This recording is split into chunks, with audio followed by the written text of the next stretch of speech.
18,000 रुपए के इस फोन में वो सब कुछ है जो एक 25,000 रुपए के फोन में होना चाहिए, लेकिन ये सब ऑन पेपर है और हम सब जानते हैं कि कंपनीज जो कहती हैं उसका वास्तविकता से कोई लेना देना नहीं होता। तो चलो फिर आज इसकी वास्तविकता को जान लेते हैं। यह है iQOO Z9 जिसका डिजाइन Z7 से कुछ अलग नहीं है। फोन अच्छा दिखता है, बैक प्लास्टिक का होने के बावजूद भी ये बिल्कुल भी पीछे से फ्लेक्स नहीं करता जो नॉर्मली इस प्राइस के फोन में होता है। 5000 mAh की बैटरी और फ्लैट साइड्स होने की वजह से फोन हाथ में काफी कंफर्टेबल फील होता है। इसमें आपको हाइब्रिड सिम स्लॉट मिल जाएगा विद वाटर सीलिंग। इसके अलावा Z7 की दो और कमियों को iQOO ने इसमें दूर किया है। पहला, डिस्प्ले ड्रॉप नॉच की जगह पंच होल में बदल गई है और दूसरा, सिंगल स्पीकर की जगह डुअल स्पीकर आ गए हैं। इससे लाउडनेस पे बहुत ज्यादा फर्क नहीं पड़ा है, लेकिन पहले सिंगल स्पीकर से जो ऐसा लगता था कि एक ही डायरेक्शन से आवाज आ रही है, अब एटलीस्ट ऐसा लगता है कि सामने से आवाज आ रही है। ये फोन IP54 रेटिंग के साथ आता है और मुझे ऐसा लगता है कि जो पैसा यहाँ पर IP सर्टिफिकेशन लेने के लिए दिया गया है उसका यूज कहीं और किया जा सकता था, क्योंकि आजकल 15,000 से ऊपर के जो भी फोन बन रहे हैं वो इतनी प्रोटेक्शन तो दे देते हैं जितनी आपका एक IP54 रेटिंग वाला प्रोडक्ट देगा, क्योंकि इसमें आपको कोई फुल्ली सबमर्ज वाला प्रोटेक्शन तो मिलता नहीं है। ये पानी की छींटों से बचाएगा और धूल के मोटे मोटे पार्टिकल फोन में नहीं घुस पाएंगे, जो आजकल के किसी भी फोन में नहीं घुसते। ये तो एक तरह से बस पीस ऑफ माइंड वाली बात हो गई।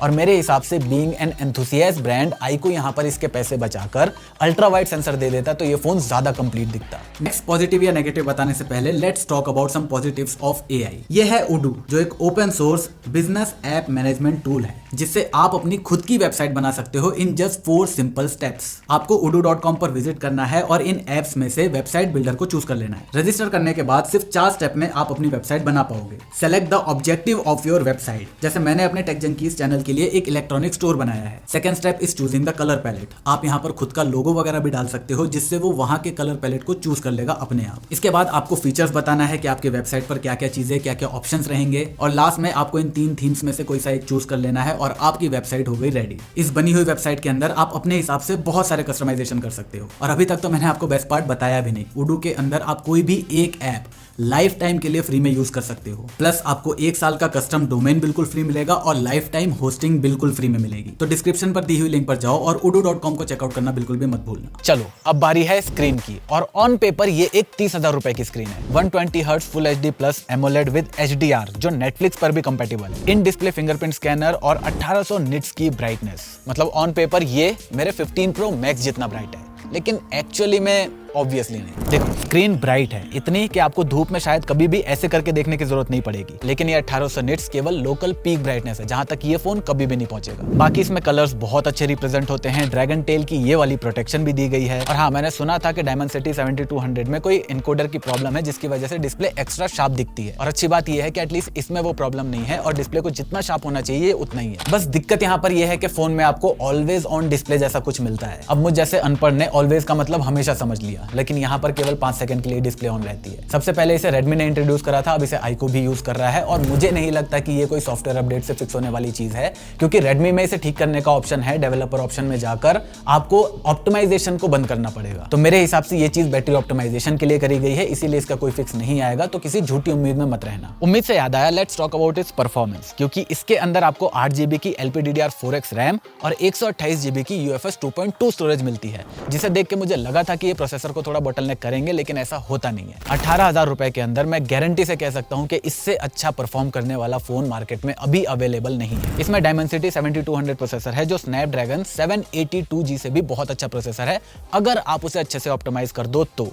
और iQOO ने ये काम बहुत अच्छे से करा है। BGMI पे स्मूथ 60 FPS पे या HDR में 40 FPS पे खेलो, फ्रेम ड्रॉप्स बिल्कुल भी नहीं होते। इस प्राइस के फोन में गेंशिन इम्पैक्ट जैसे गेम को टेस्ट करना ही एक जुर्म है, लेकिन फिर भी ये उसे बहुत अच्छे से हैंडल कर लेता है। मोस्टली एप्स रैम के अंदर रहते हैं और इसमें सेटिंग्स भी है जहां पर आप सारे एप्स को फोर्सफुली 120 हर्ट्ज पर चला सकते हो, क्योंकि मुझे नहीं लगता आपको इसमें वो करने की जरूरत है, क्योंकि आप फोन को मॉन्स्टर मोड पे चला सकते हो। बाय डिफॉल्ट ये नॉर्मल मोड पे आता है, लेकिन मॉन्स्टर मोड पे चलाने पर फोन नोटिसेबली एक्स्ट्रा स्मूथ हो जाता है और बैटरी भी थोड़ा ज्यादा कंज्यूम होनी शुरू हो जाती है। तो मुझे ऐसा लगता है कि मॉन्स्टर मोड पे प्रोसेसर अपनी छोटी से छोटी काम के लिए भी मैक्सिमम पावर का यूज करने लग जाता है। रही बात बैटरी की, तो नॉर्मल मोड में इसने मुझे 6 से 7 घंटे का स्क्रीन ऑन टाइम दिया है। मॉन्स्टर मोड ऑन करने के बाद ये 30 मिनट 40 मिनट तक कम हो जाता है। तो अगर आपको बैटरी ज्यादा चाहिए तो नॉर्मल मोड पे करो, आपको स्मूथनेस ज्यादा चाहिए तो मॉन्स्टर मोड पे चला के रखो। लेकिन अब इसका मतलब ये मत समझ लेना कि आप इस फोन से इस फोन जैसे परफॉर्मेंस की उम्मीद करने लगोगे।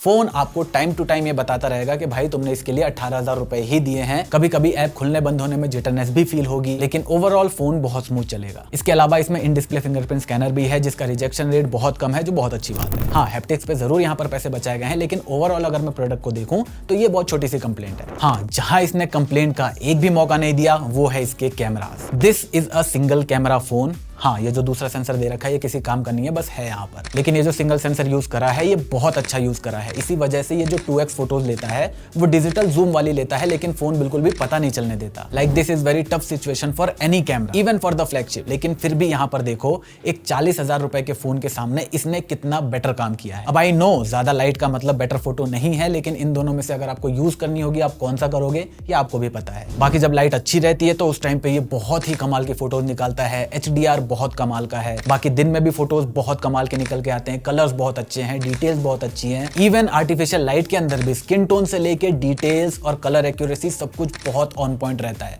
मैंने इस फोन से इतना तो एक्सपेक्ट नहीं किया था। हाँ, कभी कभी ये पोर्ट्रेट मोड में स्पॉट्स को मिस कर देता है, जैसे यहाँ पर इसने इस चीज को मेरे कपड़े का एक हिस्सा समझ लिया और ब्लर नहीं किया। यहाँ पर इन पूरे भाई साहब को ब्लर कर दिया, लेकिन इनके पैरों को नहीं करा। तो ये पोर्ट्रेट मोड में छोटे मोटे इश्यूज हैं जो शायद फिक्स हो जाएंगे, लेकिन ओवरऑल कैमरा बहुत अच्छा है। इसके अलावा थैंक्स टू OIS जो वीडियो में भी काम करता है, ये वीडियोस भी बहुत अच्छी और स्टेबल लेता है। हाँ, बस कमी एक है कि सिनेमैटिक मोड के अंदर आप इसके वीडियो को यूज नहीं कर पाओगे, क्योंकि ये स्टेबलाइजेशन भी ऑफ कर देता है और 24 FPS पे आ जाता है।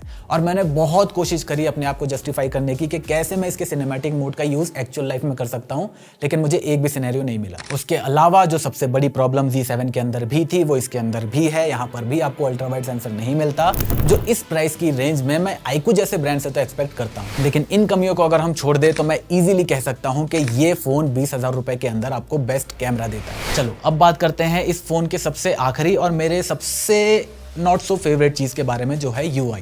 FunTouch OS 14 के अंदर बहुत सारे इंप्रूवमेंट्स आए हैं, जैसे स्प्लिट स्क्रीन आ गया, साइड बार आ गया, ऐप को लॉक करने का फीचर आ गया ताकि बैकग्राउंड में वो किल ना हो, वगैरह वगैरह। लेकिन स्टिल एस्थेटिकली मुझे पता नहीं ये प्लीजिंग नहीं लगता। ये Android 14 के साथ आता है और आपको 2 साल का OS अपडेट और 3 साल का सिक्योरिटी अपडेट प्रॉमिस करता है। और iQOO की एक बात अच्छी है कि अगर इसने प्रॉमिस करा है तो आपको अपडेट्स रेगुलरली मिलेंगे, टाइम टू टाइम मिलेंगे। जैसे इसमें हाल ही में अपडेट आया था तो उसमें बहुत सारी चीजें फिक्स होती हुई देखी है मैंने। इसकी एक और सबसे बड़ी दिक्कत ये है कि अगर आप इसको नॉर्मल इंसान की तरह सेटअप करोगे, मतलब जो ये पूछेगा उसके लिए हाँ करते जाओगे, तो इसमें बहुत सारे एड्स आएंगे। मतलब मेरे हिसाब से आज के टाइम में सबसे ज्यादा एड्स इसी UI के अंदर है। लेकिन उसका भी सोल्यूशन है, मैं आपको वीडियो की लिंक डिस्क्रिप्शन में दे दूंगा। iQOO के सारे फोन के लिए काम करेगा। फोन में 90% एड्स खत्म हो जाएंगे। इसके अलावा इसमें iQOO डायलर मिल जाता है, मतलब चुपके से अगर आपकी किसी को कॉल रिकॉर्डिंग करनी है तो वो आप इसमें बहुत आराम से कर सकते हो। और मुझे पता है बहुत सारे लोगों के मुंह में पानी आ गया होगा इस फीचर को जानने के बाद। Now it's conclusion time. ये फोन अपने किए हुए मैक्सिमम वादे को बहुत अच्छे से निभाता है, लेकिन ये फोन एक extreme value for money phone हो सकता था जब तक Realme ने इन भाई साहब को इंट्रोड्यूस नहीं किया।